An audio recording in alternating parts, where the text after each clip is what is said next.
ನಮಗೆ ಪ್ರಸ್ತುತ ಆಗ್ತಿರಲಿಲ್ಲ, ಇರ್ರಿಲೆವೆಂಟ್ ಆಗ್ತಿತ್ತು.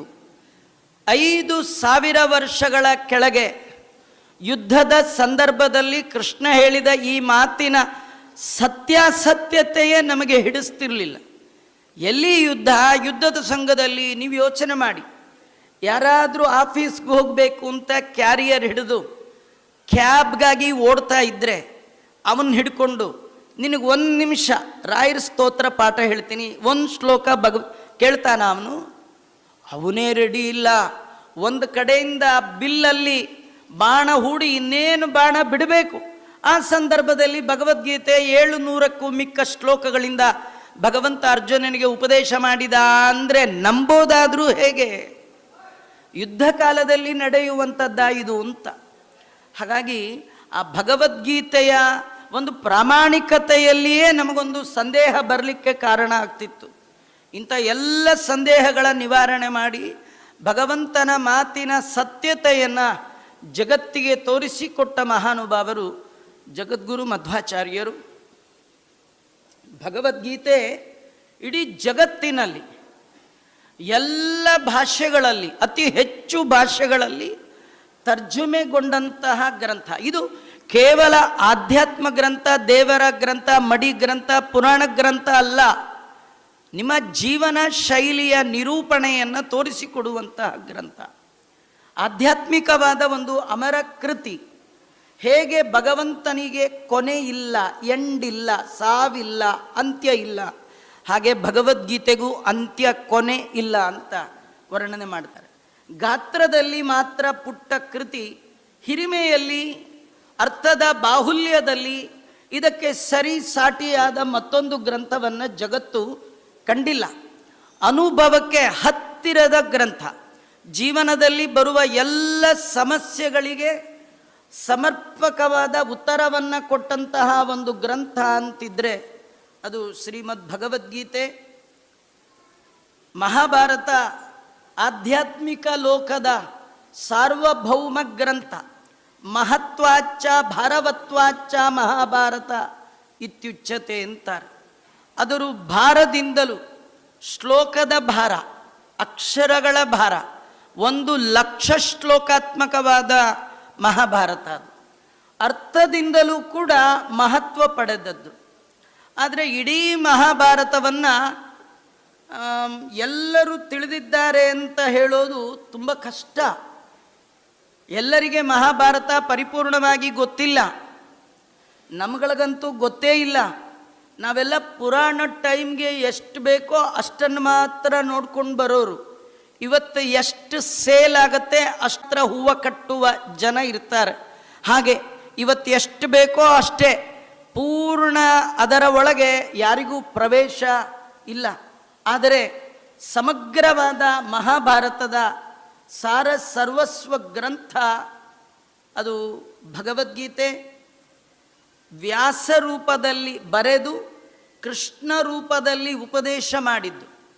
ಭಗವಂತನ 2 ರೂಪಗಳು, 2 ರೂಪಗಳಲ್ಲಿ ಗ್ರಂಥಕರ್ತೃವಾಗಿ ವಾಸಿಷ್ಠ ಕೃಷ್ಣ, ಉಪದೇಶಕನಾಗಿ ಯಾದವ ಕೃಷ್ಣ. ಭಗವಂತನ ಮುಖ ಕಮಲದಿಂದ ಬಂದದ್ದು. ಅಂತೆಯೇ ಗೀತಾ ಸುಗೀತಾ ಕರ್ತವ್ಯ ಕಿಮನ್ಯೈ ಶಾಸ್ತ್ರ ಸಂಗ್ರಹೈ, ಬೇರೆ ಬೇರೆ ಶಾಸ್ತ್ರಗಳನ್ನು ಸಂಗ್ರಹ ಮಾಡಿ ಅದರ ಪಾಠ ಪ್ರವಚನ ಮಾಡಿದರೆ ಏನು ಫಲ? ಒಂದು ಗ್ರಂಥವನ್ನು ಹಿಡ್ಕೊಳ್ಳಿ, ಅದ್ಯಾವುದು? ಶ್ರೀಮದ್ ಭಗವದ್ಗೀತಾ. ಅದು ಒಂದನ್ನು ಅಧ್ಯಯನ ಮಾಡಿದರೆ ಅದರ ವಿಶ್ವರೂಪದ ಅಧ್ಯಯನ ಆಯಿತು ಅಂತಾದರೆ ಅದರ ಒಳಗೆ ಇಲ್ಲದ ಶಾಸ್ತ್ರವೇ ಇಲ್ಲ, ಅದರಲ್ಲಿ ಹೇಳದ ಪ್ರಮೇಯಗಳೇ ಇಲ್ಲ, ಅದರಲ್ಲಿ ಉತ್ತರಿಸದ ಪ್ರಶ್ನೆಗಳೇ ಇಲ್ಲ ಅಂತ ಉತ್ಕೃಷ್ಟವಾದದ್ದು. ಅದು ಮತ್ತೊಂದು ಅಂದರೆ ಯಾ ಸ್ವಯಂ ಪದ್ಮನಾಭಸ್ಯ ಮುಖ ಪದ್ಮಾದ್ವಿನಿಸೃತ, ಸ್ವಯಂ ಪದ್ಮನಾಭನ ಮುಖ ಕಮಲದಿಂದ ಹೊರಹೊಮ್ಮಿದಂತಹ ಅತ್ಯದ್ಭುತವಾದ ಕೃತಿರತ್ನ ಅಂತ ವರ್ಣನೆ ಮಾಡ್ತಾ ಇದ್ದಾರೆ.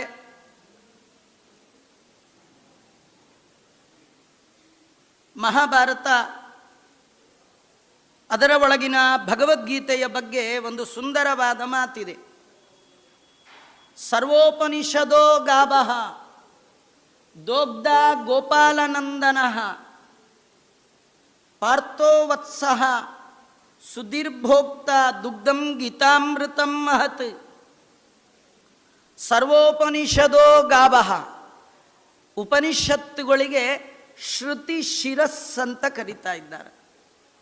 ಉಪನಿಷತ್ತುಗಳು ಭಗವಂತನ ಸಮೀಪಕ್ಕೆ ಓದುವವರನ್ನು, ಅಧ್ಯಯನ ಮಾಡುವವರನ್ನು ಕರೆದುಕೊಂಡು ಹೋಗುವಂತಹ ಗ್ರಂಥಕ್ಕೆ ಉಪನಿಷತ್ತುಗಳು ಅಂತ ಕರೀತಾ ಇದ್ದಾರೆ. ಇಂಥ ಉಪನಿಷತ್ತುಗಳೇ ಗೋವುಗಳು.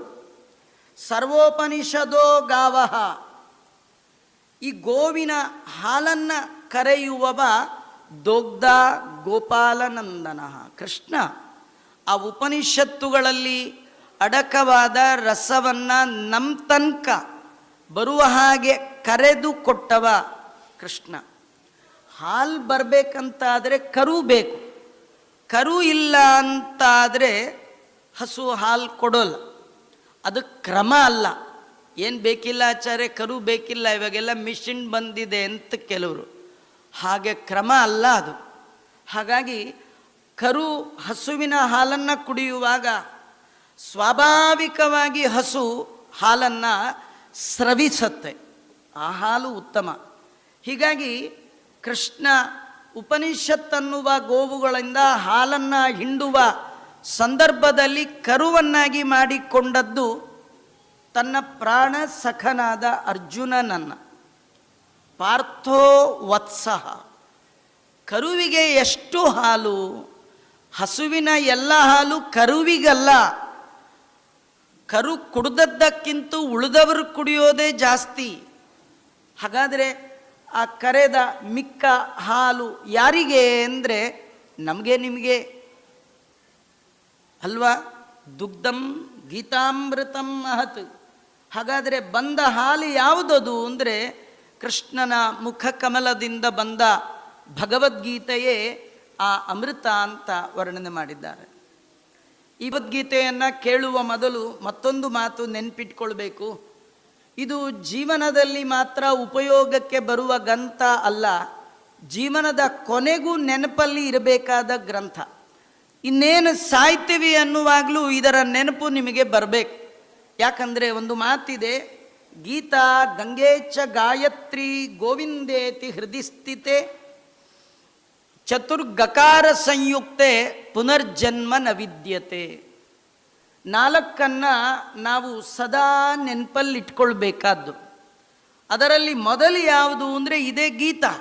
ಗೀತಾ, ಗಂಗಾ, ಗಾಯತ್ರಿ, ಗೋವಿಂದ, ಈ ನಾಲ್ಕು ನೆನಪಿರಬೇಕು. ಆಚಾರ್ಯ 4 ನೆನಪಿಟ್ಕೊಳ್ಬೇಕೆ? ಇಷ್ಟು ನಮಗಾಗಲ್ವಲ್ಲ. ಸಾಯ್ತಾ ಇರ್ತೀವಿ, ಒಂದು ಹೇಳೋದೇ ಕಷ್ಟ, 4 ಅಂತೀರಿ. ನಿಮಗೆ ನೋಡಿ ಹೇಳ್ತಾರೆ, ನಿಮಗೆ 4 ಹೇಳೋದು ಬೇಡ, ಗಾ ಗಾ ಗಾ ಚತುರ್ಗಕಾರ ಗಾ ಗಾ ಗಾ ಅಂದರೆ ಸಾಕು, ದೇವರು ನಿಮ್ಮನ್ನು ಗೋ ಗೋ ಗೋ ಅಂತ ಮೋಕ್ಷಕ್ಕೆ ಕಳಿಸ್ಬಿಡ್ತಾನೆ. ಗಕಾರ. ನಮ್ಮ ಪ್ರಾಬ್ಲಮ್ ಏನು ಗೊತ್ತಾ? ಗ ಅಕ್ಷರ 3ನೇದು. ಈ ಕವರ್ಗ ಅಂತ ಅಕ್ಷರ ಮಾಲಿಕೆಯಲ್ಲಿ ಅ ಆ ಈ ಒಳಗೆ ಇದು ಗೊತ್ತೇ ಇಲ್ಲ. ಕೆಲವು ಆ ಈ ಯಾರಿಗೆ ಗೊತ್ತಿರಿ? ABCD ಅಷ್ಟೇ ನಮಗೆ ಗೊತ್ತಿರೋದು. ಆ ಈ ಗೊತ್ತೇ ಇಲ್ಲ. ಅದರೊಳಗೆ ಕವರ್ಗ, ಚವರ್ಗ, ಪವರ್ಗ, ಟವರ್ಗ, ತವರ್ಗ ಹೀಗೆಲ್ಲ ಇದೆ ರೀ. ಅದರೊಳಗೆ ಒಂದು ಲೈನು ಕವರ್ಗ. ಖ ಕ ಖ ಗ ಗ ಞ, ಕ ಖ ಗ ಘ ಞ. ಏನಾಚಾರ್ಯ ಪುರಾಣ ಹೇಳಿ ಅಂದರೆ ಏನೋ ಅಕ್ಷರ ಶುರು ಮಾಡ್ಕೊಂಡ್ರಲ್ಲ. ನೋಡಿ, ಅದು ಚೆನ್ನಾಗಿದೆ. ನಾವು ಕಲಿಬೇಕಾದ ಅಕ್ಷರ 3ನೇದು. ಇಹ ಪರ ಜನ್ಮ ಜನ್ಮಾಂತರದ ಪಾಪ ಪರಿಹಾರ ಆಗಬೇಕಾದ್ರೆ 3ನೇ ಅಕ್ಷರ ನೆನ್ಪಿಟ್ಕೊಳ್ಳಿ. ಗ. ಗ ಅಂದರೆ ಗೀತ, ಗ ಅಂದರೆ ಗಂಗಾ, ಗ ಅಂದರೆ ಗೋವಿಂದ, ಗ ಅಂದರೆ ಗಾಯತ್ರಿ. ಈ 4 ಗ ಗ ಗ ಗ ಸಾಕಂತ ಅಂದೇವ್ರು. ಫುಲ್ ಕರಿಬೇಡ. ಈಗ ಮನೆಯೊಳಗೆ ಪೂರ ಹೆಸರನ್ನ ಯಾರು ಕರೀತಾರೆ? ಗೋವಿಂದ ಅಂತ ಇಟ್ಟಿರ್ತಾರೆ ಮಗನಿಗೆ. ಗೋವಿ ಅಂದ್ರೆ ಸಾಕು ಬಂದ್ಬಿಡ್ತಾನೆ. ಗೋ ಅಂದರೆ ಸಾಕು ಬಂದ್ಬಿಡ್ತಾನೆ. ವಿಷ್ಣು ಅಂತ ಇಟ್ಟಿರ್ತಾರೆ, ವಿಶ್ ಅಂದರೆ. ಅಲ್ಲ, ಇವರೇ ಬರೋದಾದರೆ ಭಗವಂತನಿಗೆ ಕಾರುಣ್ಯ. ಅಂತೂ ಕಡೆಗಾಲದಲ್ಲಿ ಒಂದು ಅಕ್ಷರನಾರು ಹೇಳಿದ್ರಲ್ಲ ಗ, ಹಾಗಾದ್ರೆ ನಡ್ರಿ ನೀವು ಮೋಕ್ಷಕ್ಕೆ, ಗೋ ಅಂತ ಕಳಿಸ್ಕೊಡ್ತಾರೆ. ನಮ್ಮ ಪ್ರಾಬ್ಲಮ್ 3ನೇ ಅಕ್ಷರದ ತನಕ ಹೋಗಲೇ ಇಲ್ಲ. ಮೊದಲನೇ ಅಕ್ಷರದಲ್ಲೇ ಸ್ಟಾಪ್. ಮೊದಲನೇ ಅಕ್ಷರ ಯಾವುದು? ಕ. ಕ ಅಂದರೆ ಕಾಫಿ. ಕೊಡದೇ ಇದ್ರೆ ಕೂಗೋದು, ಕಿರ್ಚೋದು. ಕೂಗೋದು ಕಿರ್ಚೋದೊಳಗೆ ವಿನಃ ಕೃಷ್ಣನ ಗೀತೆ ನಮ್ಮ ಬಾಯಲ್ಲಿ ಬರಲೇ ಇಲ್ಲ. ಗೀತಾ ಗಂಗೆ ಚ ಗಾಯತ್ರಿ ಗೋವಿಂದೇ ತಥಾ. ಒಂದು ಶ್ಲೋಕವಾದರೂ ಗೀತೆಯ ಶ್ಲೋಕ ಅಂತ್ಯಕಾಲದಲ್ಲಿ ನೆನಪಿಗೆ ಬರಬೇಕು. ನಿಮಗೆ ಅಂತ್ಯಕಾಲದಲ್ಲಿ ಯಾವುದು ನೆನಪಿಗೆ ಬರುತ್ತೆ ಗೊತ್ತಾ? ನೀವು ಯಾವುದನ್ನು ಮೇಲಿಂದ ಮೇಲೆ ಕೇಳ್ತಿರ್ತೀರಿ. ಪಾಪದ ಸಾಂಗ್ ಕೇಳಿದರೆ ಅವೇ ನೆನಪು ಬರುತ್ತೆ, ಪಾಪ್ ಸಾಂಗ್ ಅವೇ ನೆನಪಿಗೆ ಬರುತ್ತೆ. ಪುಣ್ಯದ ಸಾಂಗ್ ಕೇಳಿದರೆ ಅದು ನೆನಪು ಬರುತ್ತೆ. ಕೃಷ್ಣ ಹಾಡಿದ ಸಾಂಗ್ ಭಗವದ್ಗೀತೆ. ಇದನ್ನು ಮೇಲಿಂದ ಮೇಲೆ ಕೇಳಿ. ಏನೋ ವರ್ಷಕ್ಕೊಂದು ಸತಿ ಹೇಳಿಸ್ಬೋದು ಆಚಾರ್ಯ, ಡೈಲಿ ನಿಮ್ಮದೇ ಇಡಿಸೋಕ್ಕಾಗತ್ತಾ, ಡೈಲಿ ಇದೇ ಕೇಳೋಕ್ಕಾಗತ್ತಾ ಅನ್ಬೇಡಿ. ಇಲ್ಲೇ ಬಂದು ಕೇಳಬೇಕು ಹೇಳಿಸ್ಬೇಕಂತಿಲ್ಲ. ಮನೆ ಒಳಗೆ ಯಾವಾಗಲೂ ವಿಷ್ಣು ಸಹಸ್ರನಾಮ ಹಾಕಿರ್ರಿ. ನೀವು ಕೇಳಿದ್ರೆ ಕೇಳಿ, ಬಿಟ್ಟರೆ ಬಿಡಿ. ಅಲ್ಲಿ ಹೋಗುವಾಗ ಬರುವಾಗ ನಿಂತಾಗ ಅಕ್ಷರಗಳು ಕಿವಿಗೆ ಅಪ್ಪಳಿಸ್ತಾ ಇದ್ದರೆ ಸಾಕು, ಅಂತ್ಯಕಾಲದಲ್ಲಿ ಅದರ ನೆನಪು ನಿಮಗೆ ಬಂದೇ ಬರುತ್ತೆ. ಹಾಗೆ ಬರಬೇಕಂತಾದರೆ ಯಾವುದನ್ನು ಯಾವಾಗಲೂ ಕೇಳ್ತಾ ಇರ್ತೀರಿ, ಅದು ಬರುತ್ತೆ ವಿನಃ ಎಂದೂ ಕೇಳಲಾರದ್ದು, ಎಂದೋ ಒಂದಿನ ಕೇಳಿದ್ದು ಎಂದೆಂದಿಗೂ ನೆನಪಿಗೆ ಬರಲಿಕ್ಕೆ ಸಾಧ್ಯ ಇಲ್ಲ. ಅದರಿಂದ ದಿನಾಗಲೂ ಗೀತಾ, ದಿನಾಗಲೂ ಗಂಗಾ ಸ್ನಾನ ಮಾಡ್ಬೇಕಾದ್ರೆ ಗಂಗೇತಿಯೊಬ್ಬರು ನಿಮ್ಮ ಬಚ್ಚಲ ಮನೆ ಟಬ್ಬೊಳಗೆ ಮುಳುಗಿ ಸ್ನಾನ ಮಾಡಿದ್ರೂ ಪರವಾಗಿಲ್ಲ, ಹೇಳುವಾಗ ಮಾತ್ರ ಗಂಗಾ ಅನ್ನಿ.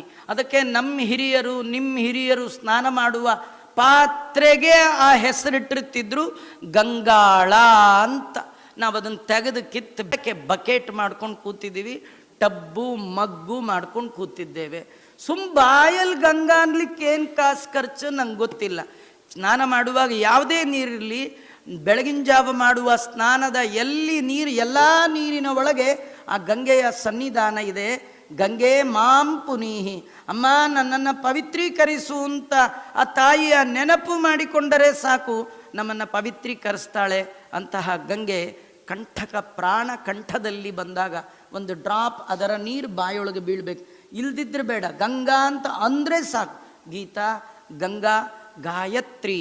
ಗಾಯನ ಮಾಡುವವರನ್ನು ತ್ರಾಯತೆ ರಕ್ಷಣೆ ಮಾಡುವುದೇ ಗಾಯತ್ರಿ. ತ್ರೀ ಅಂದರೆ 3 ಕಾಲ. 3 ಕಾಲದಲ್ಲಿ ಗಾಯನ ಮಾಡುವವರನ್ನು ರಕ್ಷಣೆ ಮಾಡುವಂಥದ್ದು. ನಿಮಗೆ ರಕ್ಷಣೆ ಮಾಡುತ್ತೋ ಬಿಡುತ್ತೋ, ನೀವು ಆ ಮಂತ್ರದ ಒಳಗೆ ಇಷ್ಟೇ ರೀ, ಧಿಯೋ ಯೋನ ಪ್ರಚೋದಯ, ನಮ್ಮ ಬುದ್ಧಿಯನ್ನು ಪ್ರಚೋದಿಸು, ಒಳ್ಳೆ ಬುದ್ಧಿ ಕೊಡು, ಒಳ್ಳೆ ಬುದ್ಧಿ ಕೊಡು. ದಿನಕ್ಕೆ 100 ಸತಿ ಕೇಳಿದ ಮೇಲೆ ಕೊಡದೇ ಇರ್ತಾನ? ನಾವು 1 ಸತಿನೂ ಕೇಳದೇ ಇದ್ದೆ, ಕೊಡ್ತಾನೆ ಎಲ್ಲಿಂದ? ಆ ಗಾಯತ್ರಿ.